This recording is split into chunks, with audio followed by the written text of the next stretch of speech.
আসসালামু আলাইকুম। সবাই কেমন আছেন? আশা করি সবাই ভালো আছেন। আমি সুমন আছি আপনার সাথে। আপনারা দেখছেন civil engineering classroom YouTube channel. So আমি এতদিন ক্লাস করিয়েছিলাম হচ্ছে আপনাদের এস্টিমেটিং কস্টিং, তারপর হচ্ছে স্ট্রাকচারাল মেকানিক। সো আমার একটি ফ্রেন্ড হচ্ছে মেহেদি, তো ও ক্লাস করা হচ্ছে ডিজাইন 1। সো আজকে থেকে আমি ডিজাইন ক্লাসটা করাবো। তো আপনারা অনেকেই অনেক রিকোয়েস্ট করছেন যে ভাইয়া ডিজাইন ক্লাসগুলো কীভাবে হবে, বাকি যেই ক্লাসগুলো আছে প্লিজ ক্লাসগুলো করান না। তো সেক্ষেত্রে সবাই রিকোয়েস্ট অনুযায়ী আমি হচ্ছে আজকে ক্লাসটা করাচ্ছি। তো ক্লাস হচ্ছে যে আজকে যেটা করাবো সেটা হচ্ছে অষ্টম অধ্যায় ডিজাইন স্ট্রাকচার, হকস্টারের যে বইটা সেটা, এই বইটা থেকে আমরা হচ্ছে অষ্টম অধ্যায় 8.6 আলটিমেট স্টেন ডিজাইনের পদ্ধতি, আয়তকার বিম ডিজাইনের ধাপসমূহ, ঠিক আছে, এটা করাবো। সো এটা করানোর ক্ষেত্রে জাস্ট কিছু ক্রাইটেরিয়াগুলো বলে দেবো আগে, তারপর হচ্ছে একটা ম্যাথ করাবো। সো তারপর হচ্ছে আমরা নবম অধ্যায়, তারপর হচ্ছে দশম অধ্যায়, তারপর হচ্ছে বাকি যে অধ্যায়গুলো আছে এগুলো করাবো ইনশাল্লাহ। সো এখানে যেটা করতে হবে সেটা হচ্ছে আমরা আগে দেখি যে কি করতে হবে। তারপর হচ্ছে দেন 8.6 আগে কিছু ম্যাথ আছে, ডিজাইনের কিছু অংশ আছে। তো ওই ডিজাইনগুলো আমি করাচ্ছি না, কারণ ওগুলো একদম ভেরি ইজি, আর এগুলো হচ্ছে বেশি একটা আসে বাট হচ্ছে বেশি ইম্পর্টেন্ট না। সো সেক্ষেত্রে হচ্ছে আমি আজকে এটা করাচ্ছি। সো এটা বেস, এটা ভেরি ইম্পর্টেন্ট। তো সেক্ষেত্রে এটা করাচ্ছি। এটা দেখেন, প্রথমে হচ্ছে আমাদের যেটা করতে হবে, কিছু ধাপ আছে। আমরা জানি ডিজাইন করতে হলে 10টা ধাপ আছে। সো 10টা ধাপ আজকে আমি দেখাবো যে বিভিন্ন বিম চেঞ্জ হলে কীভাবে হচ্ছে আমরা এগুলা বুঝতে পারবো বা জানতে পারবো। সো দেখেন, এখানে হচ্ছে আলটিমেট বা ফ্যাক্টর লোড নির্ণয় করতে হবে। সো এটা নির্ণয় করার আগে আমাদের যেটা করতে হবে সেটা হচ্ছে দেখেন 1.4D plus 1.7L।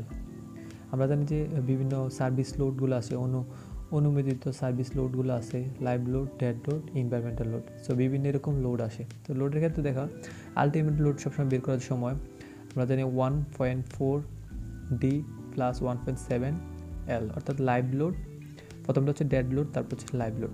So dead load মানে কি? ডেড লোড হচ্ছে যে এই যে কাঠামোর যে একটা যেমন বিমের ওজন, তারপর হচ্ছে ছাদের মানে স্ল্যাব যেটাকে বলি, এটার ওজন, বিভিন্ন কিছুর ওজন আছে। তো সেক্ষেত্রে হচ্ছে আমাদের যেটা হবে সেটা হচ্ছে ডেড লোড, ঠিক, বা নিজস্ব ওজন যেটাকে বলা হয় ডেড লোড হবে। আর লাইভ লোড হবে যে এরকম যে আমাদের চেয়ার টেবিল বা আমরা মানুষ উঠি নামি, এগুলো হচ্ছে লাইভ লোড। সো এটা হচ্ছে একটা ফ্যাক্টর দ্বারা ধরা হয়। আমরা জানি যে ইউএসডি পদ্ধতি মেথড যেগুলো হচ্ছে ম্যাথ, এগুলো হচ্ছে জাস্ট একটা ফ্যাক্টরের মাধ্যমে ধরা হয়, সর্বোচ্চ শক্তি ধরার পর একটা ফ্যাক্টর দিয়ে গুণ করা হয়। আর ডাব্লিউএসডি পদ্ধতি হচ্ছে এটা হচ্ছে পুরাতন পদ্ধতি, ওইটাতে হচ্ছে আগেই মানে ফ্যাক্টর ছাড়াই সর্বোচ্চ ফ্যাক্টর ধরা হয় না, মানে সর্বোচ্চ ক্ষমতা ধরা হয় না, এটা আগের থেকে একটু কমিয়ে ধরা হয়, কারণ হচ্ছে এটা ডাব্লিউএসডি মেথডটা সিস্টেমটা এরকমই। তো এখানে ইউএসডি মেথড, এটা হচ্ছে আপনাদের ডিজাইন করতে সবসময় ইউএসডি মেথডে করা হয় এখন বর্তমানে। তো সেক্ষেত্রে এটা ইম্পর্টেন্ট। সো এখানে কিছু সূত্র আছে, এগুলো আমি জাস্ট দেখাচ্ছি। তো এখানে প্রথমে ডিজাইন লোড আমরা নির্ণয় করতে হবে। ডিজাইন লোড নির্ণয় করার জন্য সবসময় দেখবেন প্রশ্নের মধ্যে ডেড লোড, নিজস্ব ওজন বের করতে হবে, তারপর হচ্ছে এনভায়রনমেন্টাল লোড, এসব অনেকগুলো লোড দেওয়া থাকবে। এগুলো জাস্ট হচ্ছে আপনারা 1 এত দেওয়া গুণ করে দিবেন। এখান থেকে আমরা এটা পেলাম। তারপর হচ্ছে আলটিমেট শেয়ার বের করতে হবে। আলটিমেট শেয়ার যেটা বের করতে হবে সেটা জানি আমরা সাধারণভাবে স্থাপিত বিমের ক্ষেত্রে সূত্র হবে এটা BU = WL²/2। সাধারণভাবে স্থাপিত বা ধারাবাহিক বিমের ক্ষেত্রে হবে এটা, ঠিক আছে।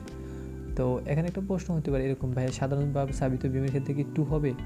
না, এটা হচ্ছে কি, এখানে কিছু মিস্টেক আছে। মিস্টেক বলতে এরকম যে ক্যান্টিলিভার বিমের ক্ষেত্রে হচ্ছে এটা ঠিক আছে W×L, এখানে এই ক্ষেত্রে ঠিক আছে। তারপর হচ্ছে PU ধারাবাহিক বিম এবং পোস্ট স্প্যানের প্রান্তে সাপোর্ট, অর্থাৎ যদি ধারাবাহিক বিম হয় তাহলে হচ্ছে এটা এরকম হবে। একটা হচ্ছে ধারাবাহিক বিচ্ছিন্ন প্রান্ত হলে, আর হচ্ছে অবিচ্ছিন্ন প্রান্তের ক্ষেত্রে 0.6 হবে, আর এটা হবে 0.4 WL। সো এটা জাস্ট একটু নর্মালি জানতে হবে, আর কিছুই না। সো আমরা জানি যে সাধারণভাবে সাইজের সময় হচ্ছে L/W×L², ছোটো যেটাকে ছোটো W বলা হয়, আর নিচে হবে 8। এটা সাধারণভাবে স্থাপিত বিমের ক্ষেত্রে। এখানে কিছুটা মিস্টেক আছে, ওকে। সো তারপর হচ্ছে দেখা আমরা এখানে মিস্টেক না, এটা হচ্ছে আলটিমেট লোড, আমরা যে সময় আলটিমেট শেয়ার যেটা, এটা নির্ণয়ের ক্ষেত্রে এটা হবে। কিন্তু আমরা যদি আলটিমেট মুভমেন্ট বের করতে যাই, মুভমেন্ট বের করার সময় আমরা জানি সূত্রগুলো একটু চেঞ্জ হয়ে যাবে। সেটা এরকম WL²/8, তারপর হচ্ছে সাধারণভাবে স্থাপিত বিমের ক্ষেত্রে। আর তারপর হচ্ছে আংশিক অবিচ্ছিন্ন বিমের ক্ষেত্রে হবে আমরা জানি বিম 5 প্রকারের বিম, সাধারণভাবে চালিত বিম, ক্যান্টিলিভার বিম, তারপর হচ্ছে কন্টিনিউয়াস বিম, তারপর হচ্ছে ঝুলন্ত বিম যেটাকে বলা হয় সেটা। সো সেক্ষেত্রে এখানে ঝুলন্ত বিম দেওয়া হয় নাই, বাট এখানে কন্টিনিউয়াস বিমকে দুই প্রকার, একটা হচ্ছে আংশিক বিচ্ছিন্ন, একটা হচ্ছে পুরোপুরি বিচ্ছিন্ন। সেক্ষেত্রে 4টা বিমের শুধু আমরা এখানে মোমেন্ট নির্ণয় সিস্টেম জানবো, আর শেয়ার আলটিমেট শেয়ারও 4টা নিয়মের ক্ষেত্রে। ম্যাথের সিস্টেমটা এরকম হইতে পারে, এখানে সবগুলো থাকবে না, যে কোনো একটা থাকবে। ম্যাথের মধ্যে এটা থাকতে পারে, নাহলে এটা থাকতে পারে, অথবা এটা থাকতে পারে, অথবা এটা থাকতে পারে, অথবা এটা থাকতে পারে, অথবা এটা থাকতে পারে, এরকমভাবে, অথবা এটা থাকবে, অথবা এটা থাকবে, এরকমভাবে থাকবে, ঠিক আছে? যে কোনো একটা নিয়মের থাকবে। তো সেক্ষেত্রে আমরা যেটা করবো এখন সেটা হচ্ছে এরকম যে, সো এরকম হচ্ছে যে আলটিমেট মুভমেন্ট আমরা যে বের করবো, বেরার সূত্র হচ্ছে যদি আমরা আংশিকভাবে বিচ্ছিন্ন বিম হয় তাহলে WL²/10, আর যদি পুরোপুরি বিচ্ছিন্ন বিম হয় তাহলে WL²/12 যেটা আছে। তারপর হচ্ছে আমরা যদি ক্যান্টিলিভার বিম হয় তাহলে WL²/2, ঠিক আছে? শেষ গেল। সো এখানে বিমের নমিনাল রেজিস্ট্রেশন মুভমেন্ট কীভাবে বের করে সেটা হচ্ছে এর একটা সূত্র। সো এটা মুখস্থ করে MN = MU, নিচে হচ্ছে কি এটাকে ইটা দ্বারা প্রকাশ করা হয়, কেউ আবার এটাকে অন্য কিছু বলা হয়, মানে অন্য কেউ অনেক কিছু বলে এটাকে, ওকে? সো এমনি নর্মালি আমরা ইটা বলতে পারি। সো তারপর হচ্ছে দেখে এখান থেকে যেটা মুভমেন্টের ক্ষেত্রে সবসময় ইটা = 0.90, অর্থাৎ ডিজাইন স্ট্রেন MU = তারপর হচ্ছে ইটা MN, অর্থাৎ এই সূত্রটা আমাদেরকে জানতে হবে। আচ্ছা, এটা পরে জানলেও কোনো সমস্যা নেই, বাট এখানে আমরা 2টা স্টেপ জানা রাখি, 3টা স্টেপ। একটা হচ্ছে কি আলটিমেট ডিজাইন। সো এখানে আলটিমেট ডিজাইন আমরা বের করবো যেভাবে এটা। তারপর হচ্ছে 2 নম্বরটা হচ্ছে আলটিমেট শেয়ার, ঠিক আছে? দেখেন আলটিমেট শেয়ার কোথায়, আলটিমেট শেয়ার। তারপর হচ্ছে 3 নম্বরটা হচ্ছে আলটিমেট মুভমেন্ট, ঠিক আছে? তারপর হচ্ছে আমরা ওইখান থেকে চলে যাচ্ছি এখানে, তারপর অপর কিছু দেখি কী আছে। দেখেন তারপর হচ্ছে বিমের, হ্যাঁ ঠিক আছে, ভীমের প্রস্থ গভীরতা নির্ণয়। সো নির্ণয় করার জন্য আমাদের কিছু ক্রাইটেরিয়া আছে, কিছু সূত্র আছে। সূত্র হচ্ছে এটা, প্রথমত এই সূত্রটা, এটা দিয়ে আমরা হচ্ছে এই সূত্রটা আমরা মুখস্থ করে নিব, বা এটা ভেরি ইম্পর্টেন্ট, এটা আমাদের জানতে হবে। সো এটা বের করবো। তারপর হচ্ছে যেটা করতে হবে, এগুলা বিভিন্ন ক্রাইটেরিয়া আছে, এগুলো আমি ম্যাথের মধ্যে দেখাবো, জাস্ট এই সূত্রটা আপনি জানতে হবে। তারপর হচ্ছে সর্বোচ্চ অনুমোদন স্টিলের রেশিও, অর্থাৎ ম্যাক্সিমাম = 0.75 রু, ঠিক আছে? রুবি যেটা বের করছি, রুবি এই মানটা বসাবো। তারপর হচ্ছে গ নম্বর দিয়ে লিখতে পারি স্টিল রেশিও = এটা, বা এটা ম্যাক্সিমাম যেটা বড় এটা লিখবো। তারপর লিখবো যে ওই যে আমরা একটু আগে দেখাইছিলাম যে ওইটাতে দেখেছিলাম যে এটা দেখাইছিলাম যে, সো এটাই এখানে সর্বোচ্চ ব্যাখ্যাটা আপনাদের দেখাচ্ছি। নমিনালের যে ব্যাখ্যাটা সেটা হচ্ছে ফ্র্যাকচারাল স্ট্রেন, একটা সূত্র, এটা জানতে হবে। সো এটা আমাদের মান সবগুলো দেওয়া থাকবে, জাস্ট মানগুলো বসাবো, এখান থেকে আমরা ডি পাবো। সো ডি পাওয়ার ক্ষেত্রে সেম ডিজাইন WSD পদ্ধতির বিম যেভাবে ডিজাইন করি সেমভাবে। সো আয়তাকার বিমের ক্ষেত্রে এরকমভাবে হবে, দেখেন।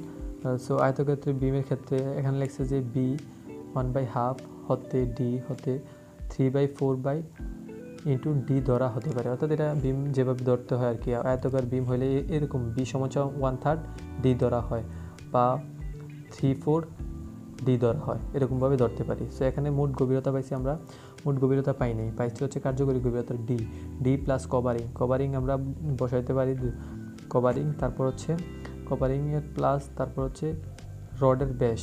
সো দেখেন এখানে সেম আবার সমান দিয়ে ডি বসাইছিলাম। তারপর হচ্ছে রডের ব্যাসটা কি, রডের কত মিলি রড ব্যবহার করবো এটাকে আমরা 2 দিয়ে ভাগ দিয়ে দেবো। তারপর হচ্ছে মুক্ত কভারিং, এটা বসাবো। তারপর এখান থেকে বিমের ক্ষেত্রে মুক্ত কভারিং 3.8 সেন্টিমিটারে কম হবে না, সাধারণত কভারিং 5 থেকে 6 সেন্টিমিটার ধরা হয়। এটা হচ্ছে বিভিন্ন আপনারা এসে অনুযায়ী কভারিং ধরা হয়, এটা আপনি ধরতে পারেন, ঠিক আছে? তারপর হচ্ছে 5 নম্বর যেটা ধাপ, সেটা হচ্ছে টেনসাইল স্টিলের ক্ষেত্রফল, অর্থাৎ ক্ষেত্রফল নির্ণয় করা। তো আমরা এখানে সূত্র জানি হচ্ছে AS = রু BD স্কোয়ার, রু BD স্কোয়ার, ঠিক আছে? কোথায়, হ্যাঁ, রু BD স্কোয়ার। এখানে রু সর্বোচ্চ গ্রহণযোগ্য স্টিলের রেশিও, ঠিক আছে?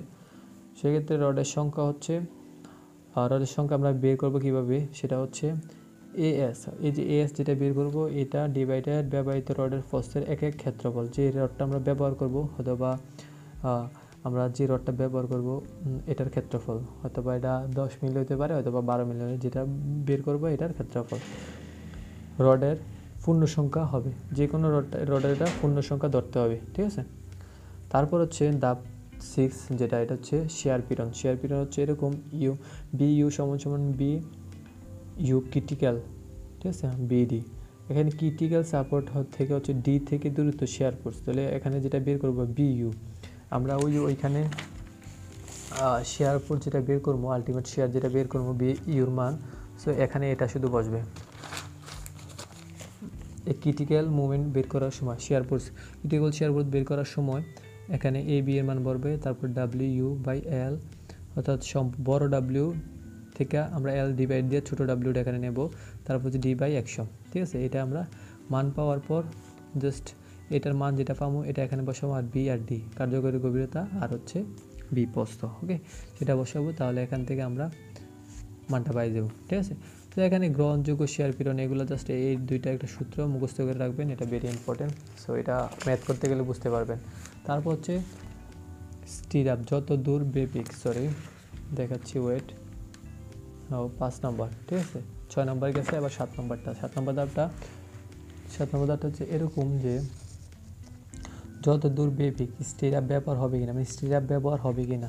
তো এটা সূত্র হচ্ছে যদি সাধারণভাবে স্থাপিত বিম হয় সেক্ষেত্রে হচ্ছে আমাদের এই সময় L/2 মাইনাস ডি, তারপর হচ্ছে বি ইউ প্রাইম আর বি ইউ, ঠিক আছে, সাধারণভাবে স্থাপিত আর ধারাবাহিক বিমের ক্ষেত্রে। তারপর হচ্ছে এ সমান 0.6 L minus D B prime U আর হচ্ছে বি ইউ, এটা হচ্ছে সেমি কন্টিনিউয়াস বিমের অবিচ্ছিন্ন প্রান্তে। তারপর হচ্ছে এটা সেম এরকম হচ্ছে, এটা সেমি কন্টিনিউয়াস বিম, এটা হচ্ছে যেরকম এটা এ এখানে বলতে পারি, এ সমান এটা হচ্ছে সেমি কন্টিনিউয়াস বিম বিচ্ছিন্নর ক্ষেত্রে, এটা হচ্ছে অবিচ্ছিন্নর ক্ষেত্রে, এটা হচ্ছে বিচ্ছিন্নর ক্ষেত্রে, ঠিক আছে। তারপর এটা হচ্ছে ক্যান্টিলিভার বিমের ক্ষেত্রে এই সমান L minus D B prime U আর হচ্ছে ইউ। তারপর প্রশ্ন হচ্ছে বি প্রাইম কীভাবে বের করবো আমরা, অতিরিক্ত শেয়ার স্টেজ যেভাবে বের করবো সেটা হচ্ছে বি ইউ থেকে বি সি ইউ মাইনাস করবো, ঠিক আছে। এটা কীভাবে বের করবো সেটা আমরা আপনাদেরকে ম্যাথে দেখাবো ইনশাল্লাহ। তারপর হচ্ছে এখানে গেলাম সেম, তারপর এসিআই কোড অনুযায়ী বিমের সাপোর্ট হতে মোট স্টিরাপের দূরত্ব বের করবো। সো আমরা এটা কীভাবে বের করবো, ডি কার্যকরী গভীরতা এই হচ্ছে, এখান থেকে যে কোনো একটা এ নিব না, দেখো ডি বসাবো কার্যকরী গভীরতা, তারপর এখান থেকে যে কোনো একটা এ আমরা পাইছি এটা বসাবো, তারপর হচ্ছে ডি, ঠিক আছে। সো এখান থেকে আমরা ক্যালকুলেশন করলে পাই স্টিরাপের ব্যবহৃত দূরত্ব এ প্লাস 2D, এটা একটা সূত্র। সো এটা কীভাবে ব্যবহার করতে এটা আমরা ম্যাথে দেখাবো ইনশাল্লাহ। তারপরে দেখো স্টিরাপের ব্যবধান সবসময় এস সমান এ বি বা A B eta F Y, তারপর হচ্ছে বি ইউ ফাইম, আর তারপর হচ্ছে বি। সো এখানে হচ্ছে তারপর আরেকটা হচ্ছে এটা হচ্ছে একটা এস, আরেকটা এস হচ্ছে এস সমান D/2, তারপর হচ্ছে এস সমান বি এ বি, হ্যাঁ এ বি সমান এ বি বাই 0.0015 বি, ঠিক আছে। তারপর হচ্ছে এস সমান 60 সেন্টিমিটার, অর্থাৎ এখানে বুঝতে হবে বিষয়টা এটা কি, যে এই একটা দুইটা তিনটা এই চারটা এই তিনটা চারটা, এই চারটার থেকে যেই মানটা সর্বোচ্চ ছোট ওই মানটা আমাদেরকে বসাতে হবে, ঠিক আছে, এটা খেয়াল রাখতে হবে। সো এখানে বাংলা কথাটা এটাই বলছে, তোমরা পড়ে নিবা, ওকে। তারপর হচ্ছে 9 নম্বর ধাপ যেটা, এটা হচ্ছে বন্ড ফ্রিরনের ক্ষেত্রে আমরা জানি হচ্ছে বন্ড ফ্রিরন আলটিমেট বন্ড ফ্রিরন ইউ দ্বারা প্রকাশ করা হয়, আমরা এটা সমান বি ইউ লিখলাম, লেখার পরে এই সূত্রটা বসাইলাম। সো এখানে হচ্ছে যে ডি তো আমরা জানি, যে ডির মান আমরা বের করব, যে ডি সমান ডি বাই এ এখানে। তারপর হচ্ছে এ এর মান, আমাদের এ এর মানটা ভেরি ইম্পর্টেন্ট, এর মানটা এখানে এ এস এফ ওয়াই, তারপর হচ্ছে ইটা এফ প্রাইম সি বি, এটা বসবো এখানে একটা সূত্র। সো এখান থেকে আমরা এটা হচ্ছে টপ বারের ক্ষেত্রে, আর এটা হচ্ছে অন্যান্য বারের ক্ষেত্রে। তো এই দুইটা মুখস্থ করে রাখবো, আর এখান থেকে এই সূত্রটা আর এই সূত্রটা জেনে রাখবো ইনশাল্লাহ। সো এখান থেকে শেষ। তারপর হচ্ছে আমরা 9 নম্বর ধাপ শেষ, দেখেন 9 নম্বর ধাপ শেষ। তারপর হচ্ছে আমাদের 10 নম্বর ধাপ, যেটা হচ্ছে বিস্তারিত, চিত্রের বিস্তারিত। সো এটা হচ্ছে বেশি ইম্পর্টেন্ট না, সো এটা আপনাদেরকে পরে টিচাররা বোঝাবে, কারণ হচ্ছে এখানে অনেক কিছু প্রয়োজন হবে, অর্থাৎ একটা বিম আঁকতে হবে আমাদেরকে, বিম এঁকে রডগুলো দেখা যাবে ইনশাল্লাহ, আমরা ম্যাথের মধ্যে দেখা দেবো ইনশাল্লাহ।